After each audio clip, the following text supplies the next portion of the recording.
Hello friends, welcome back.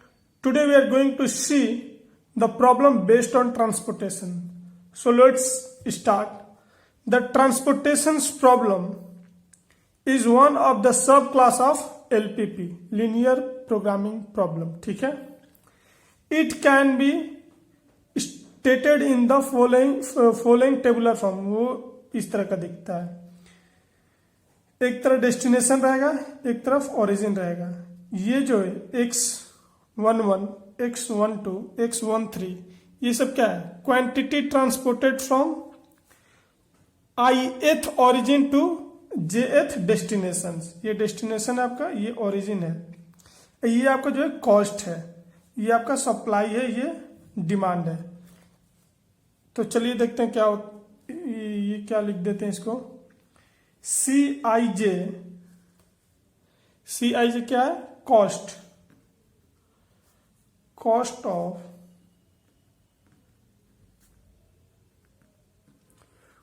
Of transporting 1 unit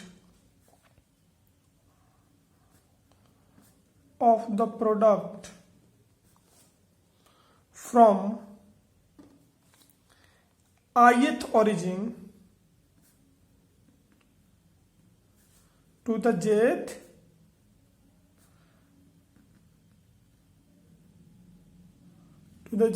destination. ठीक है. और यहाँ पे XIJ क्या है? यहाँ पे XIJ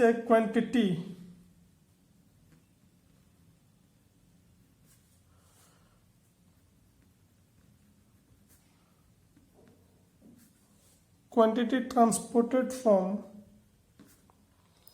ith origin to the jth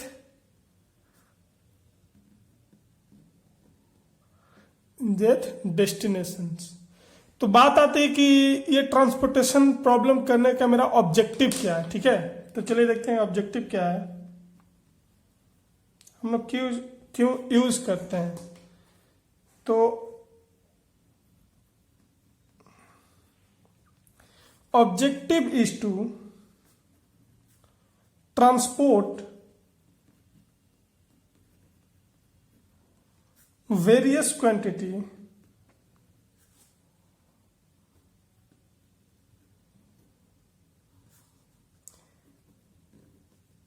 that are initially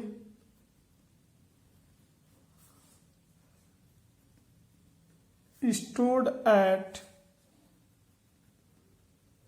various origin.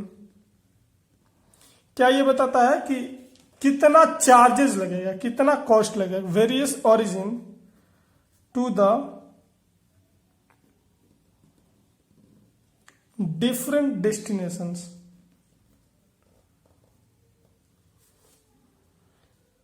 In such a way that the transportations cost is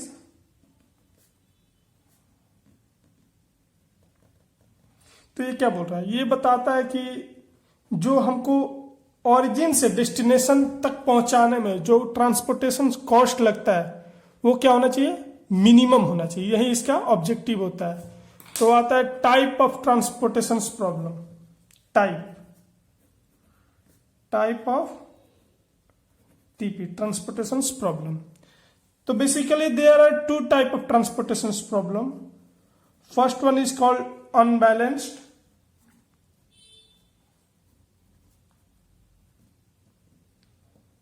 Unbalanced TP transportation problem, and second one is called transportation problem, balanced transportation problem,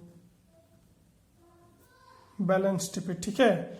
तो balance TP किसको बोलते हैं? जो ये demand है और ये जो सप्लाई है दोनों इक्वल होना चाहिए. डिमांड इक्वल टू, तो डिमांड क्या है? ये पूरा डिमांड का सम. तो इसको क्या लिख सकते हम लोग? Summation of AI is equal to summation of BJ. ठीक है. अब अनबैलेंस दो तरह का होता है, इसमें भी टू टाइप का होता है। क्या क्या होता है भाई, चलिए देखते हैं। इसमें आता कि अगर डिमांड ग्रेटर देन सप्लाई है, ठीक है, अगर डिमांड लेस देन सप्लाई है, डिमांड बड़ा है सप्लाई से या फिर डिमांड छोटा है सप्लाई से, तो अगर डिमांड छोटा रहेगा तो कैसा दिखेगा, क्या होगा, समीशन ए समीशन बीजे बीजे, ठीक है, b j greater than summation a i, तो ये इसका केस हो जाएगा। अगर summation b j should be less than summation a i, तो अगर ये छोटा रहा, अगर ये केस रहा, तो हम लोग क्या करते हैं, एक डमी रो को ऐड कर देते हैं। इसको लिख लेते हैं यहाँ पे, इफ पहला हुआ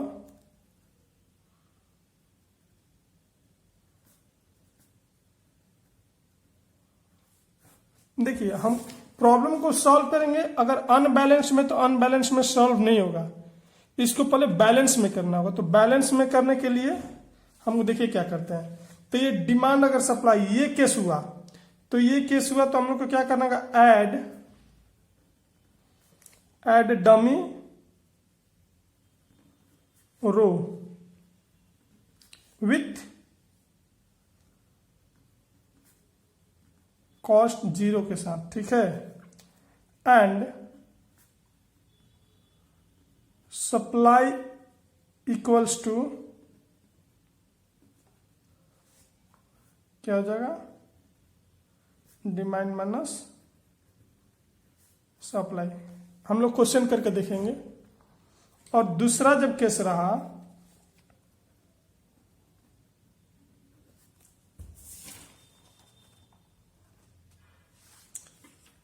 अगर दूसरा केस रहा,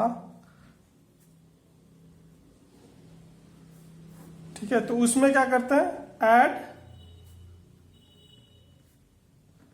डमी कॉलम विथ कॉस्ट 0, ठीक है, एंड डिमांड इक्वल्स टू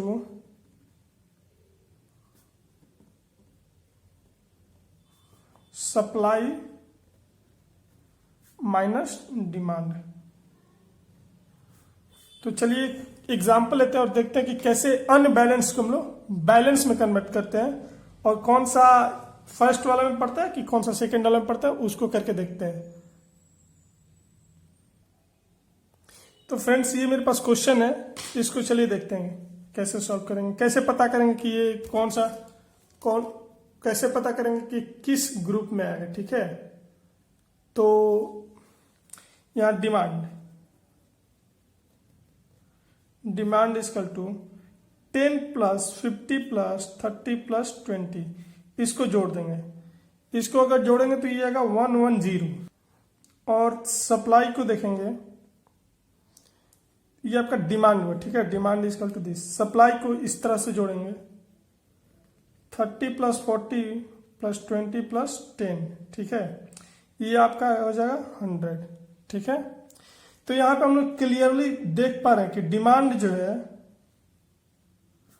ज्यादा है सप्लाई से, तो हम लोग इसको बैलेंस करने के लिए क्या करते हैं, एक डमी रो को ऐड करते हैं। देखिए यहां लिखा है ना, ऐड डमी रो। तो चलिए फिर से टेबल बना लेते हैं और देखते हैं कि कैसे ऐड करेंगे।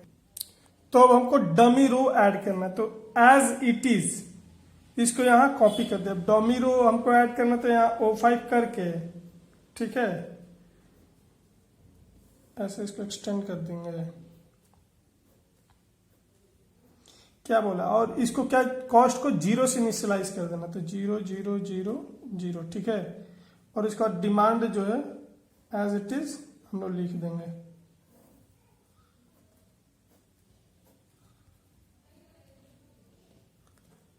डिमांड जो है यहाँ ऊपर में कॉपी कर देंगे, क्या है 10, 50, 30, 20। तो अब बात आती है कि यहाँ पे क्या फिल करेंगे, यहाँ पे जो वैल्यू होगा, तो यहाँ पे देखिए लिखा है ना कि डिमांड माइनस सप्लाई। तो आपका टोटल डिमांड कितना है, टोटल डिमांड है 110, सप्लाई कितना है 100, तो ये कितना हो 10। तो इसको ऐसे करके हम लोग बैलेंस कर लेंगे। चलिए एक और क्वेश्चन देखते हैं और देखते हैं कैसे उसको बैलेंस करते हैं। तो ये मेरे पास सेकंड क्वेश्चन है, इसको देखते हैं कि ये बैलेंस है कि अनबैलेंस है। अनबैलेंस है तो किस टाइप में जा रहा है। तो पहले इसका डिमांड को सम करेंगे, 10 + 20 + 30 + 40, ये आपका आ जाएगा 100। सप्लाई को सम करेंगे, 50 + 20 + 10 + 30, ये आ जाएगा आपका 110। तो देखिए यहाँ क्या हो गया, डिमांड से सप्लाई बड़ा हो गया, तो ये आपका केस क्या हो गया, टाइप 2 हो गया। ठीक है, तो इसमें हम लोग रो को ऐड, इसमें कॉलम को ऐड करते हैं। तो देखिए कॉलम को ऐड करके कैसा बनता है। तो देखिए इस क्वेश्चन में क्या किया, हम एज इट इज कॉपी कर दिए, एक डमी कॉलम क्रिएट कर दिए। इसमें क्या करेंगे, 0 0 कॉस्ट को इनिशियलाइज कर देंगे। अभी बात आता है यहाँ पे क्या फिल करें, तो यहाँ पे फिल करते सप्लाई माइनस डिमांड। तो आपका सप्लाई कितना है 110, डिमांड है 100, तो यहाँ हो गया 10। तो अभी आपका बैलेंस हो गया। ठीक है, तो अब हम लोग ये बैलेंस को कितने तरीके से सॉल्व कर सकते हैं उसको देखते हैं। ठीक है, तो सॉल्व करने के लिए दो स्टेज रहता है इसका। ठीक है, पहला आता है इनिशियल सॉल्यूशंस, सेकेंड होता है ऑप्टिमल सॉल्यूशन। तो चलिए देखते हैं कि ऑप्टिमल सॉल्यूशन को, इनिशियल सॉल्यूशन को यूज करने के लिए हम लोग कौन कौन सा मेथड को यूज करते हैं।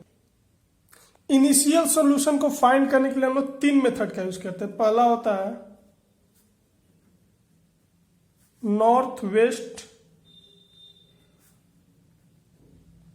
कॉर्नर रूल, इसको हम क्या बोलते हैं, NWCR बोल सकते हैं। सेकेंड होता है लिस्ट कॉस्ट मेथड। आपका थर्ड होता है वोगेल्स अप्रोक्सीमेशंस मेथड, इसको VM भी बोलते हैं, ये इंपॉर्टेंट है। और ऑप्टिमल सॉल्यूशन फाइंड करने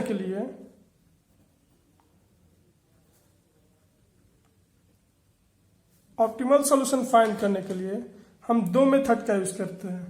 पहला होता है मॉडी मेथड, मॉडी मतलब हो गया मॉडिफाइड डिस्ट्रीब्यूशन मेथड, और सेकंड होता है स्टीपिंग स्टोन मेथड।